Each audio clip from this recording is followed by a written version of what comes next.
Episode के start में हम मू चैन को देखते हैं जो क्वीन के साथ होता है और वो उसे मैजिक स्कूल में ले जा रहा होता है क्योंकि उसे वहां पर से एक मैजिक सील चाहिए। वो क्वीन से कहता है मैं पहले भी यहाँ पर आना चाहता था ताकि मैं यहाँ पर प्रैक्टिस कर सकूं, लेकिन मैं यहाँ पर नहीं आ पाया। साथ ही यहाँ के सारे स्पिरिचुअल सील मैं यहाँ से नहीं ले जा सकता। उसके लिए कोई पुराने डिसाइपल ही होना चाहिए ताकि वो यहाँ से सील ले सके। इसलिए मैंने तुम्हें यहाँ पर लेकर आया है ताकि तुम मेरे लिए उस टेक्निक वाली सील को ले सको।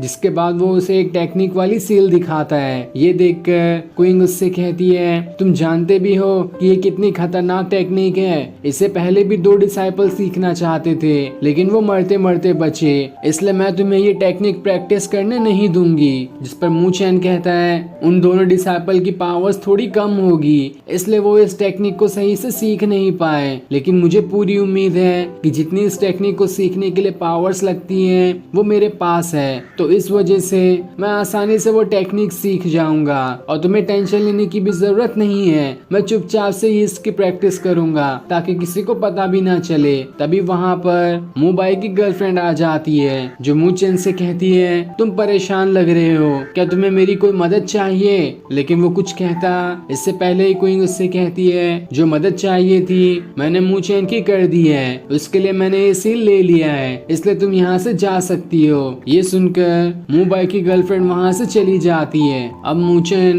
क्वीन से कहता है तुमने तो मुबाई की गर्लफ्रेंड के सामने कहा कि तुमने मेरे लिए वो सील ले ली है, ये तो बहुत अच्छी बात है, तुम्हारा बहुत बहुत शुक्रिया। लेकिन क्वीन कहती है ये सील देने से पहले मेरी 2 शर्तें हैं, तुम्हें वो पूरा करना होगा, उसके बाद ही मैं तुम्हें ये सील दूंगी। पहली शर्त ये है कि तुम मेरे सामने इसे कल्टीवेट करोगे और दूसरी शर्त ये है कि 1 महीने बाद सारे डिसाइपल को उस फॉरेस्ट में भेजा जाएगा जहाँ पे कई सारे बीस्ट हैं और वहाँ पर सारे डिसाइपल की एक टीम बनाई जाती है। जो टीम जितने ज्यादा बीस्ट को मारेगी उसे उतने ज्यादा ही पॉइंट मिलेंगे और जो भी नंबर 1 पे होगा उसे यूनलिंग पिल दी जाएगी। इसलिए मैं चाहती हूँ कि उस टाइम तुम मेरे टीम में शामिल हो जाओ ताकि हम दोनों मिलकर यूनलिंग पिल को ले सके।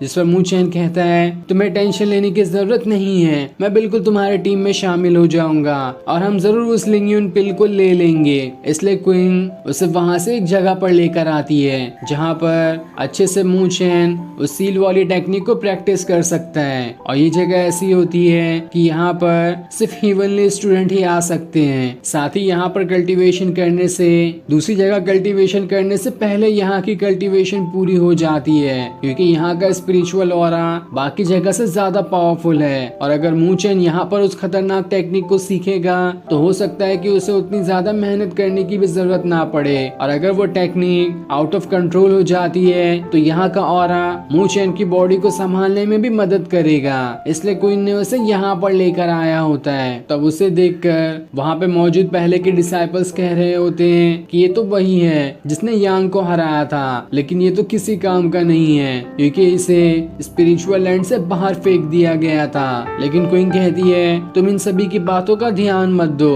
तुम जो करने आए हो यहाँ पे वो कर सकते हो। जिस पर मू चैन कहता है तो ठीक है। इसलिए क्वीन उसे वो सील दे देती है, जिसे देते हुए वह कहती है जब भी तुम्हें ऐसा लगे कि ये टेक्निक आउट ऑफ कंट्रोल हो रही है तो तुम इसे बंद कर देना।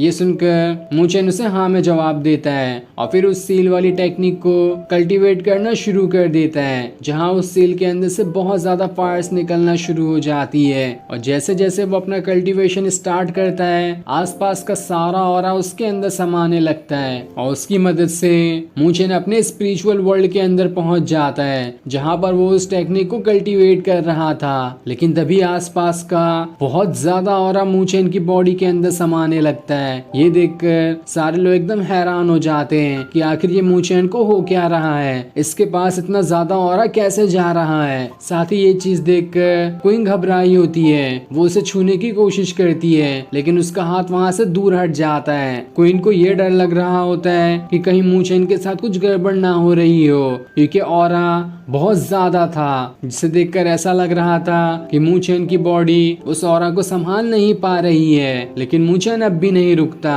और फिर देखते ही देखते उस सील का फायर ऑरा मू चैन की बॉडी के अंदर ही समाने लगता है, जिससे मू चैन की बॉडी को बहुत ज्यादा तकलीफ हो रही होती है। लेकिन तब भी वो नहीं रुकता। लेकिन अब वो फायर बहुत ज्यादा मूचेन की बॉडी में समा गई होती है जो सीधा उसके सर तक आने वाली थी। वो उसे रोकने की कोशिश करता है लेकिन अब वो पावर इतनी ज्यादा बढ़ गई थी कि वो खुद से रुक भी नहीं पाती। इसलिए मूचेन हार नहीं मानता और फिर थोड़ी देर और कल्टीवेशन करने के बाद आखिरकार वो उस टेक्निक को सीख ही जाता है जिस